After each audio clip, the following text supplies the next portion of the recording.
सच्चिदानंद घन ब्रह्म की वाणी में लिपिबद्ध किया गया धर्मदास जी द्वारा, और वो ज्ञान आज इस दास के पास उपलब्ध है। उसके भी अतिरिक्त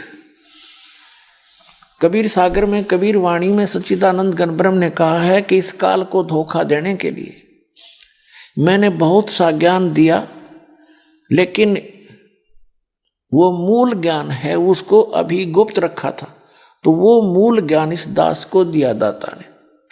कबीर साहब कहते हैं कि 33 अरब ज्ञान हम बाखा और मूल ज्ञान हमने गुप्त ही रखा। और धर्मदास जी से कहा था, मूल ज्ञान तुम तब तक छुपाई जब तक द्वादश पंथ ना मिट जाए। तो वो मूल ज्ञान परमात्मा ने जो 33 अरब वाणी बोलकर भी गुप्त रखा था, वो इस दास को दिया।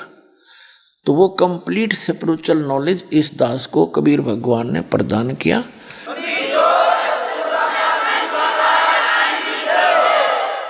क्योंकि पहले जो भी ज्ञान मालिक ने दिया महापुरुषों को, तो उन्होंने उनको वाणी के माध्यम से, लोकोक्तियों के माध्यम से, शब्दावली के माध्यम से बोला, और वो ऐसे गूढ़ शब्दों में बोला गया कि आम आदमी उसको समझ नहीं सका।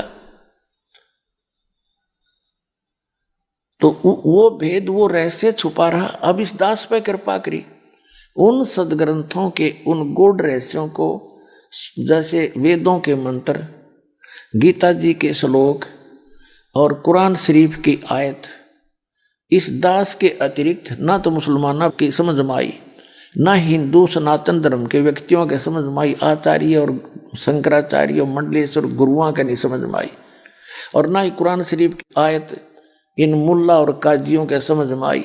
इस दास पर दया करी। इस दास ने सब ग्रंथों को ठीक से समझा और जाना, आपके रूबरू किया।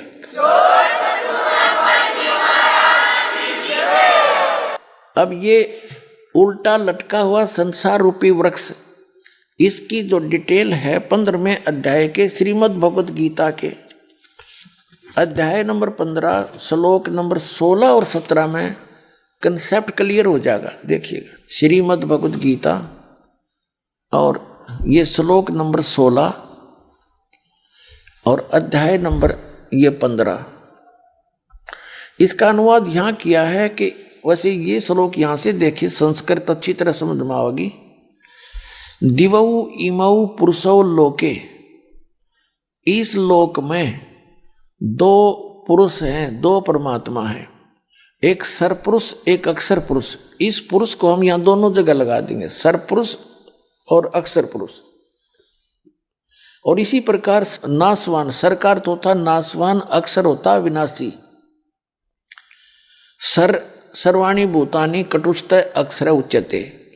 इसका अर्थ ये बनता है कि इस लोक में, मिट्टी वाले पृथ्वी वाले लोक में, जो नासवान स्थिति के लोक हैं अक्षर पुरुष और सर पुरुष के, इसमें दो पुरुष हैं इस लोक में, सर पुरुष और अक्षर पुरुष। और इसी प्रकार इनके अंतर्गत जितने भी प्राणी हैं, भूतानि माने प्राणी, वो तो नासवान है, और जीवात्मा किसी की मरती है नहीं, ये तो अंडरस्टूड अगर देखी भी ना मरती। यहाँ अनुवाद किया इन्होंने, देखिएगा। इस संसार में सर माने नासवान और अक्षर माने अविनाशी भी दो प्रकार के पुरुष माने परमात्मा कहे हैं, दो परमात्मा पुरुष कहे हैं। और संपूर्ण प्राणियों के शरीर तो नासवान है और जीवात्मा को अविनाशी कहा जाता। फिर यहाँ कहा कि उत्तम पुरुष है तू अन्य, उत्तम पुरुष है तू अन्य परमात्मा इति उदाहरते। उत्तम पुरुष तो इन दोनों से अन्य है, सर पुरुष से और अक्षर पुरुष से। उत्तम पुरुष है तू अन्य परमात्मा इति उदाहरते।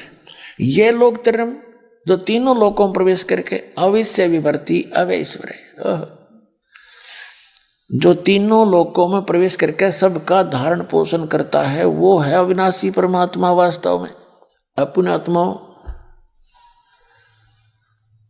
जैसे ये सरपुरुष है, ये तो सीधा ही अंडरस्टूड है, नासवान है।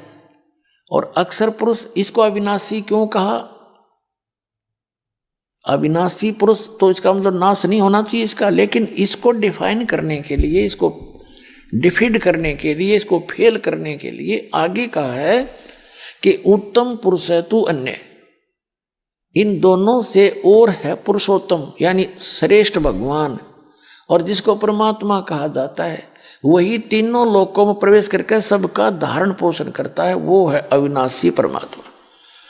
अब जैसे ये देखिएगा उल्टा लटका हुआ संसार रूपी वृक्ष, ये तो है परम अक्षर पुरुष। उत्तम पुरुष है तो अन्य, वो ये है उत्तम पुरुष तो अन्य, और इसके तीन लोक हैं। जैसे ये तो गुप्त हैं, ऊपर के लोक हैं, और ये अक्षर पुरुष के ये सर पुरुष का लोक है, और इसी के फिर आगे इस सर पुरुष का ये व्यवस्था है। तो ये अक्षर पुरुष है, ये सर पुरुष है, और ये तीनों गुण रूपी शाखा हैं। ये तो बहुत नीच आगे चल के भगवान हैं, स्वामी हैं। अब ये यहाँ से पौधे को यानी पेड़ को खुराक आहार पालन पोषण कहाँ से होता है? मूल से होता है, जड़ों से होता है। तो जड़ रूपी वो परम अक्षर ब्रह्म है, वो तो उत्तम पुरुष है तू अन्य, ये है वो परमात्मा। ऊर्ध्व मूलम अधः शाखम, नीचे को शाखा वाला, ये संसार रूपी वृक्ष है। अब गीता ज्ञान दाता ने और बताया को नहीं, ऊपर न जड़ नीचे न तीनों और शाखा है। अब परमात्मा ने बताया कि अक्षर पुरुष एक पेड़ है, ये अक्षर पुरुष तना है, और सरपुरुष वाकी डार, और तीनों देवा शाखा हैं, ये पात रूप संसार। लेकिन ये गुप्त है, ये दास बताने के लिए भेजा है कि ये कौन है। परमात्मा को तो पता ही था, लेकिन स्वयं अपने आप को कहे तो नहीं जच्चा हो, तो इसके लिए एक मीडिएटर की जरूरत पड़ती है। ये दास मीडिएटर बना है आप और भगवान के बीच में, आपको परमात्मा समझाने के लिए।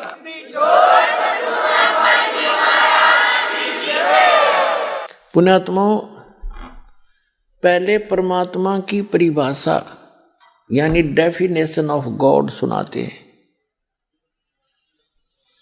प्रभु की परिभाषा, प्रभु माने स्वामी, खुदा। अब जो जितने सतर का खुदा है, जितने सतर का अल्लाह है, वो उतने सतर का अल्लाह है, उतना उसके उतनी शक्ति उसमें है।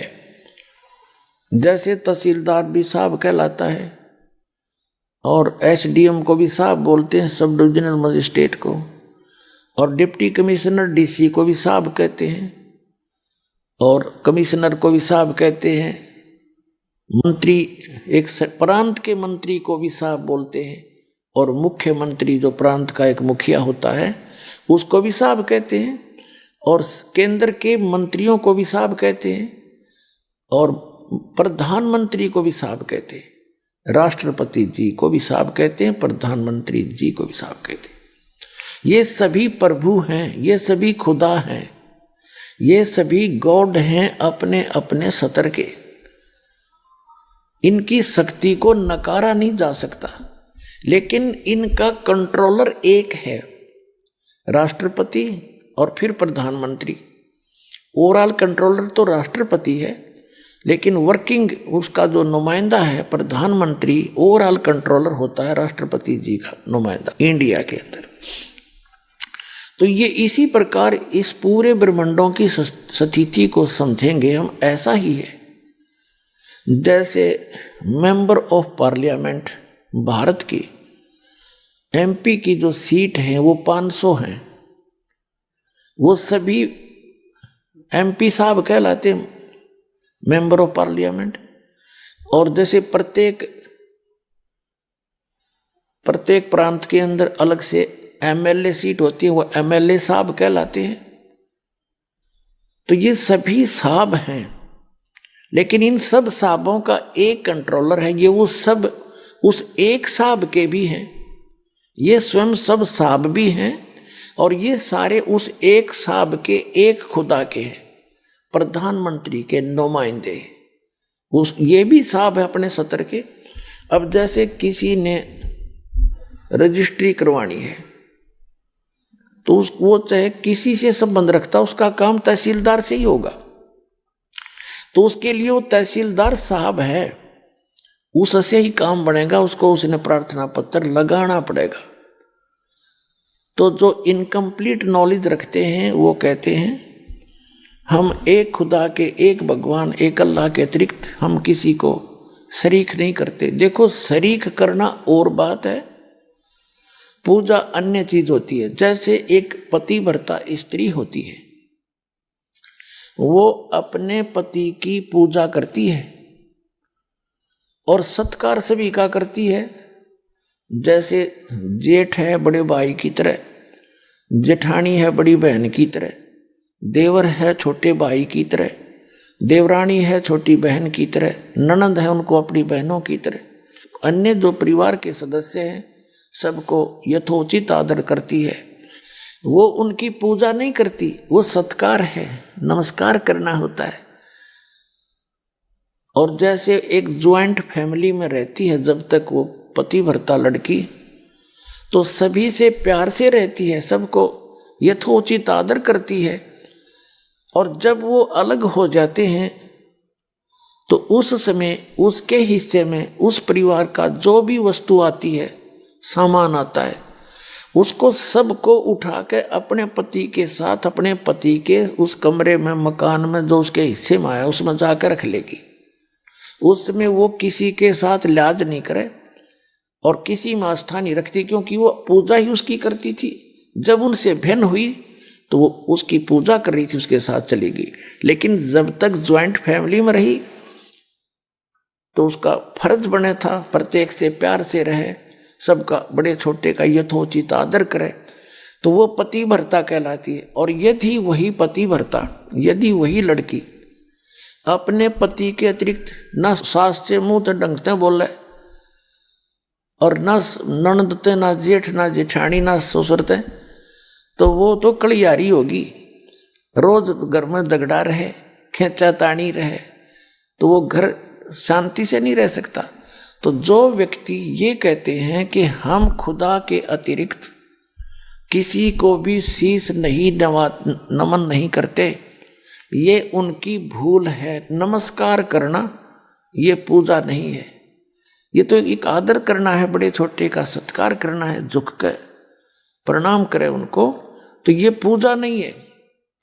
पूजा तो आत्मा से जिसको चाहते हो उसकी पूजा है, और बाकी सब क्रियाएं हैं ये करनी पड़ती है। जैसे हमने जल निकालना है, जल प्राप्ति के लिए हम पूजा जल की करते हैं, और जल कहाँ है? जमीन में।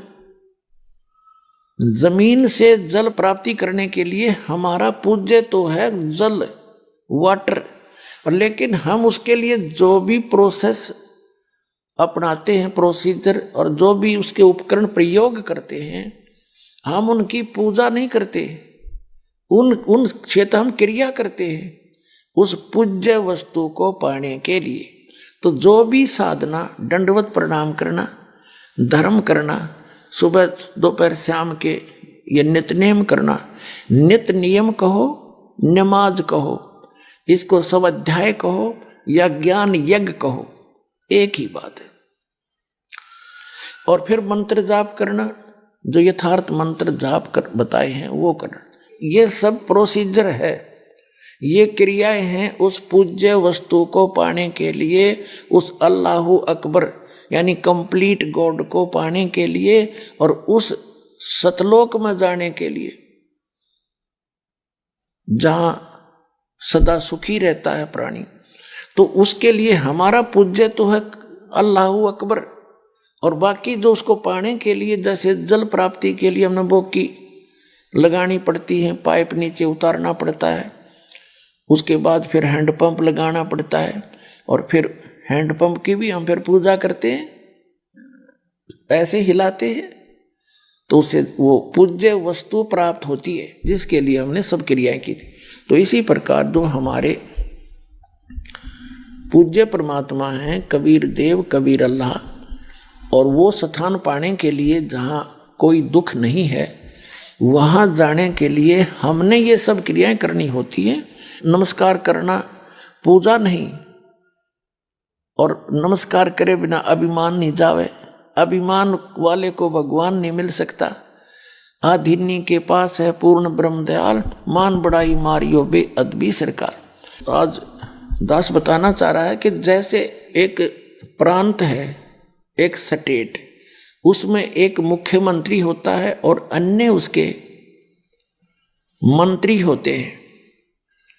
तो इस एक प्रांत में मुख्यमंत्री का रोल करता है ये ब्रह्म सरपुरुष, जिसने कुरान शरीफ का ज्ञान दिया, जिसने बाइबल का ज्ञान दिया, जिसने श्रीमद् भगवत गीता का ज्ञान दिया, जिसने चारों वेदों ऋग्वेद, यजुर्वेद, सामवेद, अथर्ववेद का ज्ञान दिया।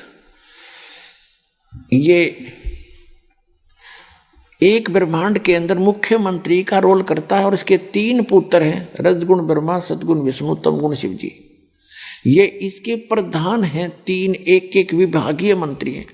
इनके अतिरिक्त, इनके अंतर्गत और बहुत से देव हैं, जैसे वरुण जल का देवता और सूर्य देवता जो सभी प्रकाश स्रोतों का इंचार्ज है। जैसे कोई बिजली महकमा है, बिजली महकमे का जो मंत्री है जिसे पावर मिनिस्टर बोलते हैं, वो कोई पावर हाउस नहीं होता, कोई जड़ नहीं है, वो एक व्यक्ति है चलता फिरता। वो एक मंत्री है, कंट्रोलर है उस बिजली के महकमे का। इसी प्रकार जैसे इरिगेशन मिनिस्टर होता है, यानी सिंचाई नहरों का मंत्री, तो वो नहर नहीं होता। ऐसे ही सूर्य देव है, सूर्य एक देवता है। वो सभी, ये जो आग का गोला सूर्य आपको दिखाई देता है, इन ऐसे ऐसे बहुत गुणे सूर्य हैं इस सौर मंडल में, और इन सभी प्रकाश स्रोतों का वो इंचार्ज है, वो मंत्री है अलग से। और जैसे जितने भी पृथ्वी हैं, इनका भी एक देव है, पृथ्वी देवी है। इन सभी ग्रहों की वो संचालक है, उसके अंतर्गत आते। तो ये सभी देवता हैं, ये सभी स्वामी हैं, अपने अपने विभाग के साब हैं, खुदा हैं, अल्लाह हैं। ये सारे खुदा हैं, लेकिन ये इन सब का ओवरऑल कंट्रोलर जो खुदा है, जो असंख्य ब्रह्मांड का स्वामी है, वो अल्लाह ताला है। उसको इसलिए तो अल्लाह ताला का, इसलिए उसको अल्लाह अकबर का, बड़ा भगवान का। इसका मतलब छोटे भगवान भी हैं, छोटे खुदा भी हैं, तभी तो उसको बड़ा कहा ना। बड़े कहने की आवश्यकता नहीं थी जब और खुदा होते ही नहीं थे। अगर और प्रभु ना होते और स्वामी ना होते तो उसको बड़ा कहने की क्या आवश्यकता थी, उसको कबीर कहने की क्या आवश्यकता है, जैसे बड़ा मानते मुसलमान भाई। तो अल्लाह अकबर यानी बड़ा भगवान, बड़ा खुदा, बड़ा अल्लाह। तो छोटे अल्लाह भी हैं, यानी छोटे भगवान भी हैं, छोटे प्रभु भी हैं, अपने अपने क्षेत्र के हैं। ये आपको डिफाइन कर ही दिया, ज़्यादा कहने की जरूरत नहीं। अब आपको दिखाते हैं जो कुरान शरीफ का ज्ञानदाता और श्रीमद् भगवत गीता का ज्ञानदाता और वेदों का ज्ञानदाता, इन 4 वेदों का 5वां वेद सूक्ष्म वेद है, जिसको तत्व ज्ञान कहते। वो तो कंप्लीट गॉड गिवन है, उस पूर्ण परमात्मा का दिया हुआ, अपने मुख कमल से आकर बोला है। वो तो इस दास के पास उपलब्ध है। उसी ज्ञान के आधार से तो सारा ज्ञान समझ में आया, नहीं तो सब उलट पुलट हो ही रहा था। तो ये कितना परमात्मा है, कितना स्वामी है, जो कुरान शरीफ का ज्ञानदाता और बाइबल का ज्ञानदाता। यानी बाइबल के अंदर 3 बुक, होली बुक इकट्ठी जल्द हैं। नंबर 1 तौरात, नंबर 2 जबूर, नंबर 3 इंजिल। उन तीनों का संग्रह बाइबल कहलाता है। तो उनका ज्ञानदाता भी ये ब्रह्म है, कुरान शरीफ का ज्ञानदाता भी ये ब्रह्म है, और श्रीमद् भगवद गीता का ज्ञानदाता भी ब्रह्म है, और इन 4 वेदों का ज्ञानदाता भी ब्रह्म है। और परम अक्षर ब्रह्म ने आकर के वो मूल ज्ञान दिया है, जिसमें और आल ज्ञान है। और ज्ञान सब ज्ञानड़ी, वो कबीर ज्ञान सो ज्ञान, और जैसे गोला तोब कायम करता चला मैदान। वो ज्ञान है परमात्मा का दिया हुआ। अब आपको दिखाते हैं वो कितना भगवान है। ये जिसको मुसलमान भाई अपना अल्लाह ताला मानते हैं, जिसने कुरान शरीफ का ज्ञान दिया, उसको वे अपना खुदा मानते हैं, और गलती से उसको वो अल्लाह अकबर भी कहते हैं। जबकि सूरत फुरकानी, कुरान शरीफ के अंदर सूरत फुरकानी 25 और आयत नंबर 52 से 59 में वो कुरान शरीफ का ज्ञानदाता, जो मुसलमान भाई जिसको अपना अल्लाह मानते हैं, वो तो खुद कह रहा है कि वो तो कबीर है, वो तो अल्लाह बड़ा है, जिसने 6 दिन में सृष्टि रची और 7वें दिन तख्त पर जा बैठा। उसका ज्ञान किसी बाखबर से पूछ लो, उसने जब पल्ला झाड़ दिया तो जानता है नहीं उस अल्लाह अकबर के बारे में, उस बड़े भगवान के बारे में तो वो जानता है नहीं, जिसने 6 दिन में सृष्टि रची 7वें दिन तक तो जा बैठा, उसके विषय में ये दास जानता है और ये भेजा है बताने के लिए। अब अपना कल्याण करवा लो अग्रम अग्रम छोड़ के।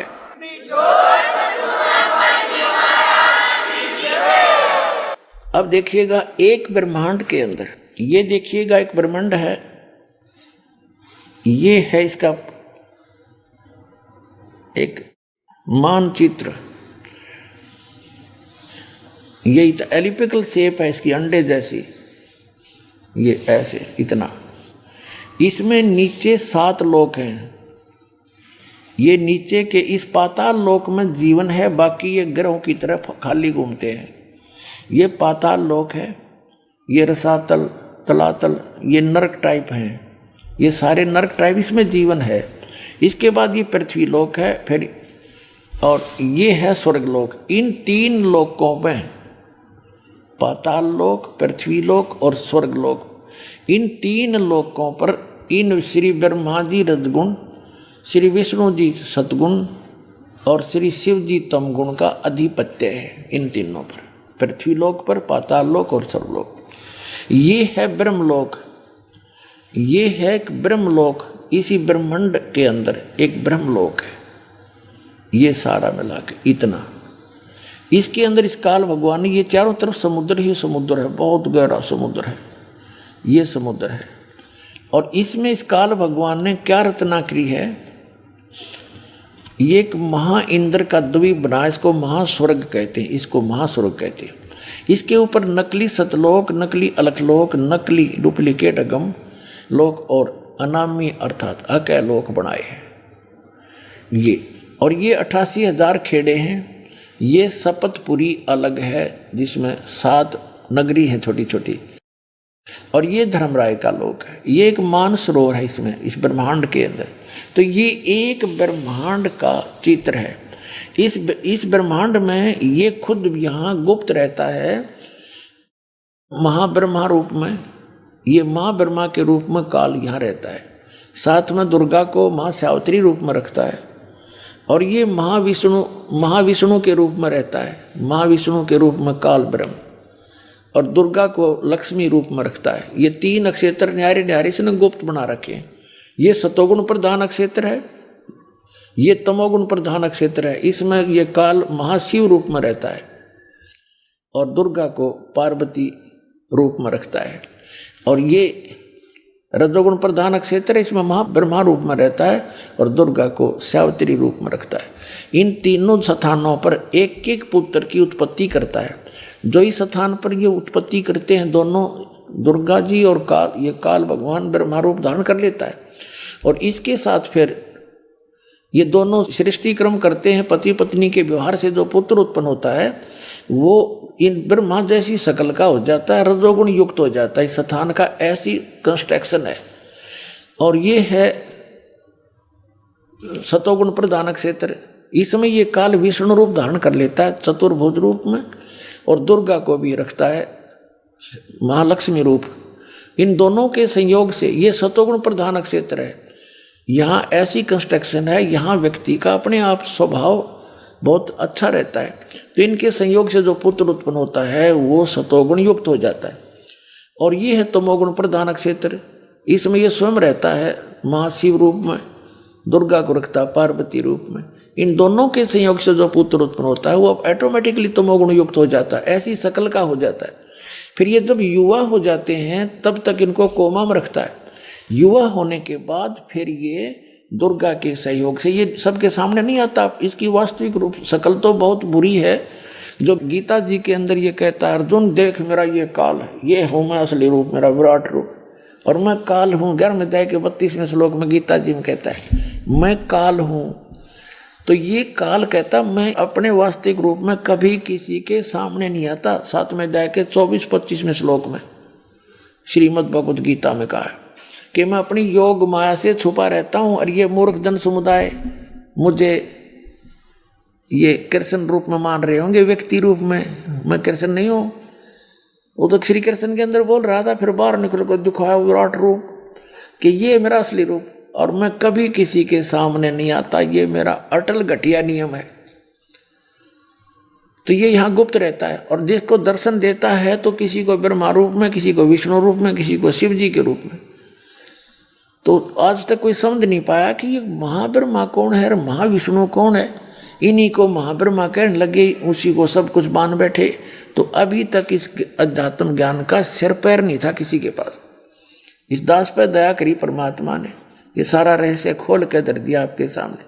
बुद्धिमान समाज है, आओ और शरण अपना ज्ञान ग्रहण करो, कल्याण करवाओ और समझो इस ज्ञान को अच्छी तरह। अब ये एक ब्रह्मांड है, ये है एक ब्रह्मांड, ये सारा एक ब्रह्मांड है। और इसमें ये जो काल भगवान है, ये एक मुख्यमंत्री का रोल करता है, और इसके 3 मंत्री ये हैं। ये तो प्रधानमंत्री समझो, यानी मेन तो ये 3 है। इसके अंतर्गत फिर और 33 करोड़, जैसे एक मुसलमान भाई है डॉक्टर जाकिर नाइक, वो क्या तर्क देता है कि मुसलमान तो मानते हैं सब कुछ खुदा का है, और वो कहता है अधिकतर हिंदू मानते हैं कि जैसे ये सूरज खुदा है और आग खुदा है, पहाड़ खुदा है, मूर्ति खुदा है, सांप खुदा है, यानी ये सब को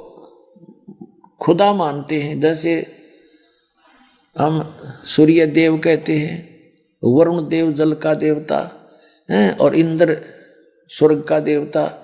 तो ये ऐसे वास्तव में ये हैं, ये सभी जो हैं ये भी खुदा हैं, अपने अपने सत्र के प्रभु हैं, अपने अपने सत्र के ये स्वामी हैं, मालिक हैं, इनको नकारा नहीं जा सकता।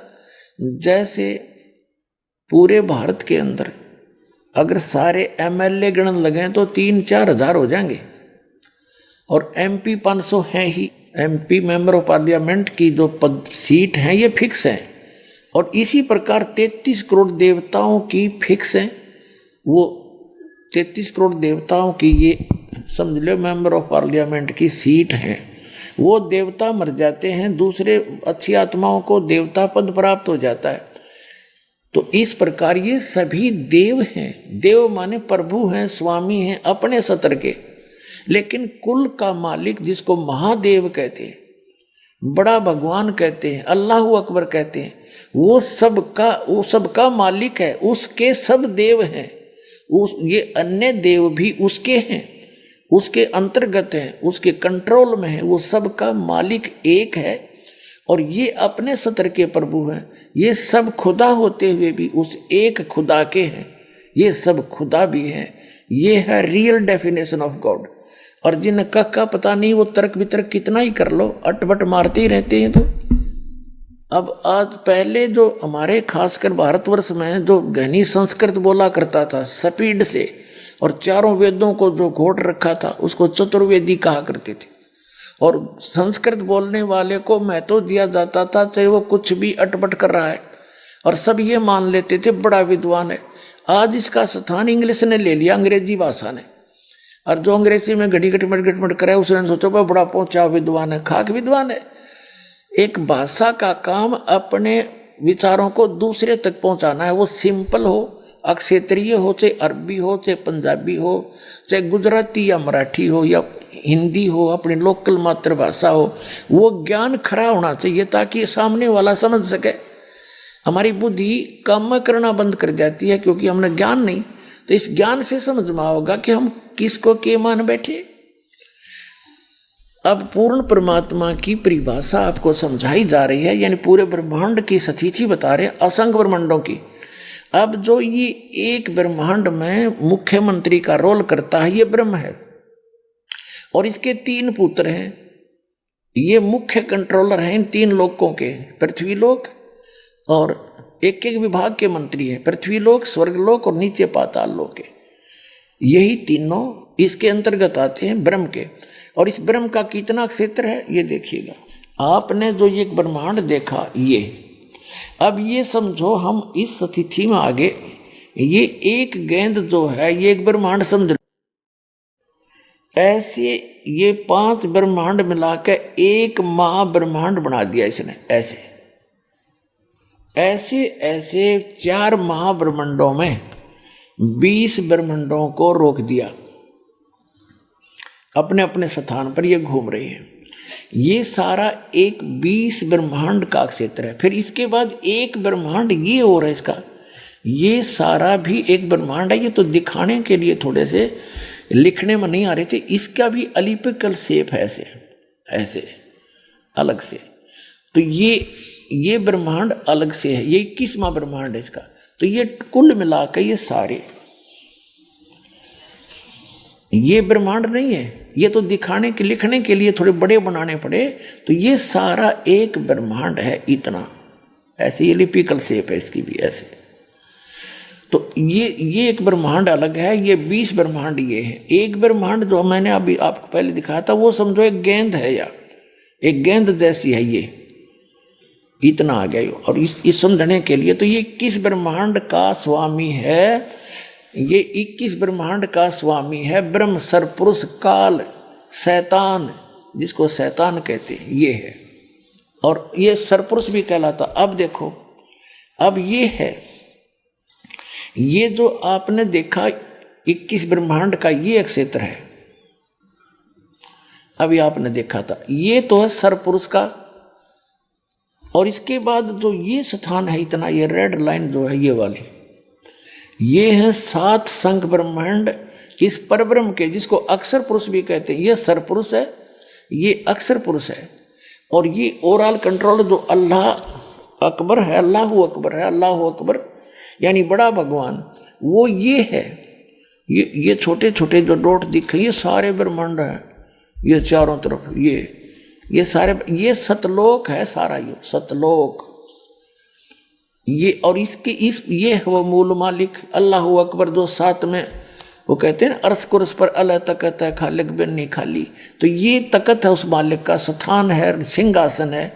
और इसके अंतर्गत ये परब्रह्म 7 संख ब्रह्मांड वाला ये भगवान भी इसी के अंतर्गत आता है।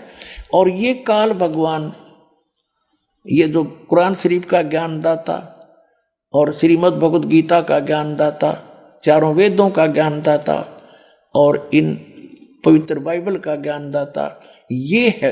ये तो इतना अल्लाह है, इतना खुदा है, बस ये इतना, ये 21 ब्रह्मांड का। और इसके बाद ये देखो 7 संख ब्रह्मांड परब्रह्म के, अक्षर पुरुष के। और ये है असंख्य ब्रह्मांड ओवरऑल कंट्रोलर, ये है वो कुल का मालिक, ये है वो अल्लाहु अकबर, बड़ा भगवान ये है। और इसके फिर अन्य ऊपर लोक और हैं, अलख लोक और अगम लोक और अनामी लोक, जिसको अलह लोक भी कहते हैं। ये ओवरऑल कंट्रोलर, ये मालिक ही अन्य लोकों में भी अन्य रूप धारण करके यही परमात्मा सबका कंट्रोल करता है। और ये है वो मूल मालिक, संसार रूपी वृक्ष की ये जड़ है, वो परम अक्षर ब्रह्म, वो अल्लाहु अकबर, वो जड़ है पूरे संसार रूपी वृक्ष की, जो सबका धारण पोषण करता है तीनों लोकों में प्रवेश करके। अब 3 लोक कैसे हो गए? ये ऊपर का जो लोक हैं, सतलोक, अलखलोक, अगमलोक और अकैलोक, ये एक लोक अविनाशी स्थान बोला जाता है, उसकी अलग डिवीजन बना दी गई है। और नीचे के ये 2 लोक, जैसे सरपुरुष इस ब्रह्म के और अक्षर पुरुष इस परब्रह्म के 7 संख ब्रह्मांड, और ब्रह्म के सरपुरुष के सरब्रह्म के ये 21 ब्रह्मांड, ये 2 लोक अलग हैं प्रत्येक। जैसे सरपुरुष का लोक, एक अक्षर पुरुष का लोक, और ये परम अक्षर पुरुष का ये ऊपर का स्थान, ऊपर के अविनाशी जो स्थान है, वो भी एक लोक कहलाता है। तो इस प्रकार इन तीनों लोकों में जितने भी प्राणी हैं, सबका धारण पोषण ये परमात्मा ही करता है। यानी जो संसार रूपी वृक्ष की जड़ है, मूल है, और मूल से पूरे वृक्ष को आहार मिलता है, वो है अल्लाहु अकबर। और ये कुरान शरीफ का ज्ञानदाता तो 21 ब्रह्मांड का स्वामी है, और गीता का ज्ञानदाता ये वही है, और वेदों का ज्ञानदाता भी यही है, बाइबल का ज्ञानदाता भी यही है। तो ये तो उस अल्लाहु अकबर की जानकारी भी नहीं रखता, उसके लिए तो ऑप्शन छोड़ दिया, कोई तत्वदर्शी संत बताएगा। ये है वो तत्वदर्शी संत, आओ और कल्याण करा लो।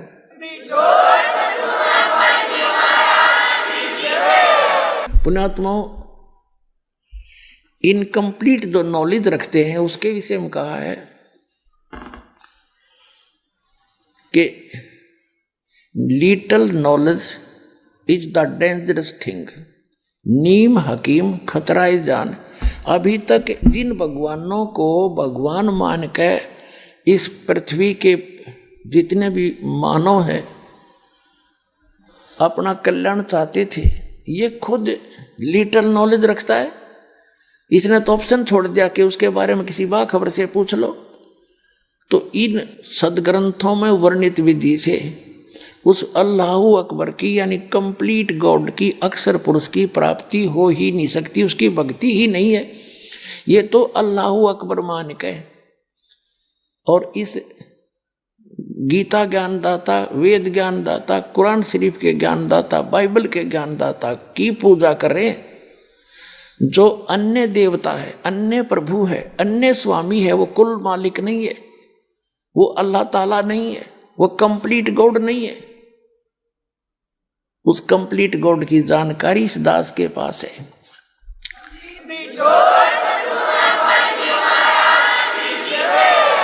अपने आत्मा मुसलमान धर्म के भाई जो हैं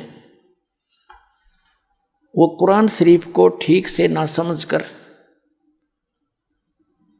उन्होंने क्या विधान बना रखा है, ठीक से ना समझकर उसके श्लोकों को, मंत्रों को, आयतों को उन्होंने ये फाइनल कर दिया है कि कुरान शरीफ का ज्ञान दाता जिसको ये अपना अल्लाह ताला मानते हैं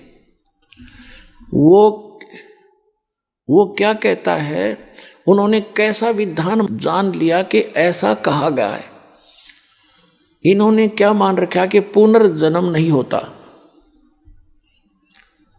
पुनर्जन्म नहीं होता।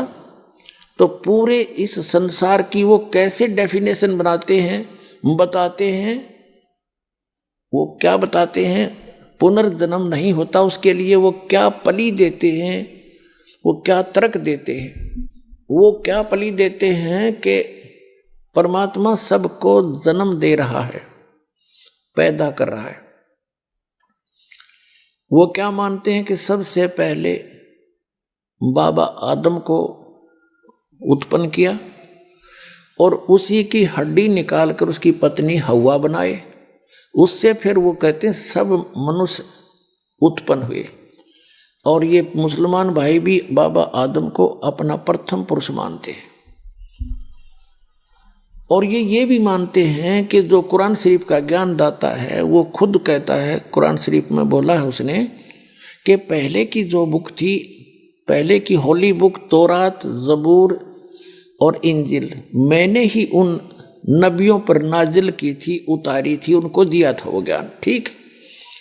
और ये भी कहते हैं मुसलमान भाई कि कुरान शरीफ अकेले मुसलमानों के लिए नहीं, सभी प्राणियों के लिए, संसार के सभी मानवों के लिए। तो इसका मतलब जो पहले थे उन पर भी लागू और आगे भी लागू होगा ये। ठीक। अब पुनर्जन्म के बारे में वो नहीं मानते। वो क्या कहते हैं कि एक बार आप पैदा हो गए, आपकी मृत्यु जैसी भी उस भगवान ने निर्धारित कर रखी है वो हो जाएगी। उसके बाद आप कब्रों में दबा दिए जाओगे। ठीक। और जब कयामत आवेगी, यानी कयामत माने महाप्रलय होगी, पृथ्वी भी नहीं रहेगी, सारा कुछ नाश हो जाएगा, आकाश भी नहीं रहेगा। उस समय आप सभी को उन कब्रों से निकाला जाएगा और फिर जीवित किया जाएगा। जिन्होंने कुरान शरीफ के ज्ञानदाता की आज्ञा का पालन किया और उसके अनुसार भक्ति साधना उपासना करते रहे, वो तो जाएंगे जन्नत में। और जिन्होंने आज्ञा का पालन नहीं किया, जो विमुख रहे और बकवाद करते रहे, वो जाएंगे नरक में। स्वर्ग को कहते हैं वो जन्नत यानी बहिश्त, और नरक को कहते हैं दोजख। तो सदा के लिए फिर कोई जन्म नहीं होगा, इनका मानना है। किनका? मुसलमान भाइयों का। ये दोष मुसलमान भाइयों का नहीं है, उनके कुरान शरीफ के पढ़कर सुनाने वालों की गलती रही है, वो समझ नहीं सके। जैसे पवित्र बाइबल के अंदर जो वर्णन है परमात्मा निराकार है, उसको स्पष्ट लिखा है प्रथम ही उत्पत्ति में, और आज तक सब उसको निराकार बता रहे। तो वो उस ईसाई धर्म और यहूदी धर्म के व्यक्तियों का दोष नहीं है, उसके पढ़ने वालों की त्रुटि है। ऐसे ही गीता जी के अंदर जो वर्णन है, ये श्री कृष्ण जी को सुप्रीम पावर मान रहे थे। गीता जी के जो अनुवाद करता और इसके विवेचन करता, इस पर प्रवचन करता हमारे हिंदू धर्म के आचार्य और शंकराचार्य, संत महंत और मंडलेश्वर, इनको कख भी पता नहीं था। तो ये दोष हिंदू धर्म के व्यक्तियों का नहीं है, ये दोष उन नीम हकीम गुरुओं का, जो समझ नहीं सके इस पवित्र ग्रंथ के रहस्य को। इसी प्रकार ये कुरान शरीफ के अंदर जो गूढ़ रहस्य है, उसको ना समझकर जो मुसलमान धर्म के सभी लोग भ्रमित हैं, वो उनका दोष नहीं है, वो उन मुल्ला और काजियों का है, जो उनको समझ नहीं सके, ढंग से समझा नहीं सके। अब इन्होंने तो फाइनल कर दिया कि जो जन्म ईब ताप का हो गया और मृत्यु हो जाएगी, कब्र में दबा दिए बस, उसके बाद कभी कयामत आवेगी, आखिरत आवेगी। आखिरत माने अंत आवेगा, तो उस समय सबको एक वचन से वो अल्लाह जीवित कर देगा, और फिर स्वर्ग में जाने वाले स्वर्ग में जाओ, नरक में जाने वाले नरक में, फाइनल कर दिया। फिर कभी कुछ नहीं होगा। ये मानना है मुसलमान धर्म के व्यक्तियों का। पहले भी नहीं हुआ ऐसा, एक ही बार होगा, यू फाइनल है इनका। अगर पहले कभी हुआ होता जन्मवीर, फिर कयामत आई होती, तो पुनर्जन्म आपा हो गया। तो ये मानते नहीं पुनर्जन्म को, बिल्कुल नहीं मानते। तो पुण्यात्माओं, उस जन्नत ने शर्मा मारेंगे। अरबों वर्ष तक उस कब्र में घुसड़े पड़े रहे हम, अरबों वर्ष के बाद फिर कभी कयामत होगी, जब उस मत निकाल ले जाएंगे। इस तक बूंदी कह देता पहले भोग लिया हमने, चाहे नरक में जाओ चाहे स्वर्ग में, इससे बूंदा नरक क्या होगा। लेकिन वास्तविकता क्या है कि पुनर्जन्म होता है। ये कयामत कब आती है? ब्रह्मा जी का एक दिन जब संपूर्ण होगा, ब्रह्मा जी का एक दिन जब पूरा होगा, तो पूरी पृथ्वी पर प्रलय हो जाएगी। इन तीनों लोकों में, स्वर्ग लोक के, पृथ्वी लोक और पाताल लोक के सभी प्राणी नाश में आ जाएंगे। ये प्रलय, उसके बाद फिर जब ये रहेगी इतना ही समय तक, जितने समय तक सृष्टि रहती है, ब्रह्मा जी का एक दिन 1000 चतुर्युग का माना जाता है लमसम। एक चतुर्युग में 43,20,000 वर्ष होते हैं। सतयुग, त्रेता, द्वापर कुल मिलाकर ये चतुर्युग कहलाता है। इसमें 43,20,000 वर्ष होते एक चतुर्युग में। 1000 से गुणा कर दो, 4 अरब 32 करोड़ वर्ष तक यह सृष्टि रहेगी, स्वर्गलोक, पृथ्वीलोक और पाताल लोक पर। फिर तीनों लोकों के सब प्राणी नष्ट हो जाएंगे, इस पर जल जल हो जाएगा। इसको कयामत कहते हैं। जब इतना ही समय रात्रि का बीत जाएगा ब्रह्मा जी का, इन पर पुनः फिर से स्टार्ट होगी ऐसे सृष्टि। ये एक कर्म है, और जन्म मृत्यु तब तक बनी रहेगी जब तक पूर्ण परमात्मा की भक्ति नहीं करेंगे। तो वहाँ सतलोक में चले जाएंगे। ये जो दास आपको भक्ति देगा, उससे आपका जन्म और मरण सदा के लिए समाप्त होगा। वहाँ नरक नहीं है, वह जन्नत जन्नत है, वहाँ कोई दोजख की आंच नहीं है। वो व्यक्ति वही जाएंगे जो यहाँ इस दास के द्वारा बताई इस भक्ति से परिपूर्ण हो जाएंगे, बुराइयों से बचे रहेंगे और मर्यादा में रहेंगे, वो उस स्थान पर जाएंगे। तो जन्म मरण होता है, और कुरान शरीफ भी जन्म मरण का प्रत्यक्ष प्रमाण देती है। पहले तो आप जी ने ये समझना पड़ेगा कि कुरान शरीफ के पढ़ने वाले आज तक नहीं समझ सके। कुरान शरीफ में सूरत फुरकानी 25 आयत नंबर 52 से 59 यदि इन्होंने समझा होता, तो कुरान शरीफ के ज्ञानदाता को ये अल्लाहू अकबर नहीं कहते, क्योंकि वो तो खुद कह रहे हैं अल्लाहू अकबर की जानकारी तो कुरान शरीफ का ज्ञानदाता रखता ही नहीं। एक बार आपको रूबरू करते हैं। ये देखिएगा पवित्र कुरान शरीफ, ये है कुरान शरीफ यह वह इलामी किताब है जिसमें कोई सिंधे की गुंजाइश नहीं। ये कहते हैं कि इसमें जो लिखा फाइनल है हमारे लिए, कुरान शरीफ। और ये है स अनुवाद सटीपन, इसका अर्थ है स अनुवाद सटीपन शास्त्रीय अरबी पद्धति पर नागरी लिपि में रूपांतरकार है नंद कुमार अवस्थी, शेरवानी संस्करण। अब आगे देखते हैं। ये वही है ज्यों का त्यों जो टाइटल पेज पर था, जिल्द पर था, ये देखिएगा। शेरवानी संस्करण है, प्रकाशक है लखनऊ किताबघर, मौसम बाग, सीतापुर रोड, लखनऊ से। और ये आज का अनुवाद नहीं है, 1969 से चल रहा है ये 17वां संस्करण 2008 ईस्वी में। कॉपीराइट सर्वाधिकार सुरक्षित है। Lucknow Kitabghar, opposite bright Motors, मौसम बाग, सीतापुर रोड, लखनऊ पर। ये उनके फ़ोन नंबर है। ये प्रथम संस्करण 1969 में छपा था। ये हिसाब ला लो, लगभग 44 वर्ष हो गए। और 17वां संस्करण ये अब छपा है। मुद्रक हैं गॉस्पेल प्रेस, लखनऊ। अब हम आपको दिखाते हैं। ये है कुरान शरीफ, सूरत फुरकानी और 25, 604 पृष्ठ पे, यहाँ दिए नीचे। ये 51 आयत यहाँ समाप्त होती है, ये 52वीं शुरू होती है। फला तुतियल काफिरन व जाहिदुम बिही जिहादन कबीरन, ये कबीर शब्द है। जैसे संस्कृत में मैं हलंत वाला एक्स्ट्रा लगाते हैं तो ये कबीर शब्द है, कबीर, ये 52वीं आयत में। और इनका अनुवाद भी इन्होंने यहाँ कर दिया। ये तो अरबी भाषा में डीपी नागरी लिखी है। ये 51वीं आयत समाप्त हुई, 52वीं प्रारंभ होती है। कुरान शरीफ का ज्ञानदाता अपने नबी, अपने पैगंबर हजरत मोहम्मद को हिदायत दे रहा है, इंस्ट्रक्शन दे रहा है कि सुनो। तो ए पैगंबर, तुम काफिरों का कहा न मानना और इस कुरान की दलीलों से, या मैं जो तुझे कह रहा हूं उनका सामना बड़े जोर से करो। ये कबीर का अर्थ इन्होंने बड़ा कर दिया। हाँ, ये जिहाद का अर्थ लड़ना नहीं होता। ये जिहाद जो है लठ बजाना नहीं, यानी उनकी बातों में नहीं आना। कुरान शरीफ का ज्ञानदाता कहता है कि इन काफिर नहीं मानते कि कबीर वो बड़ा भगवान है कोई।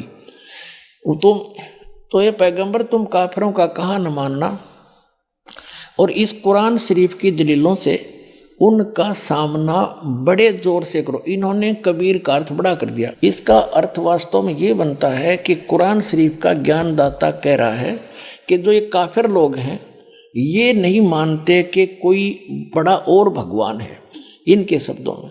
तो कुरान शरीफ का ज्ञानदाता हजरत मोहम्मद जी से कह रहे हैं कि तय भी इनकी बातों में ना आना, इनके साथ संघर्ष करना, लड़ना नहीं, संघर्ष करना। इनकी बात तू ना मानना अगर तेरी ना मान्यत है, यानी आपकी बातों को ये काफिर नहीं मानने कि कबीर नामक सुप्रीम पावर है, वो अल्लाह ताला है। तो तू इनकी बातों में आकर के अपने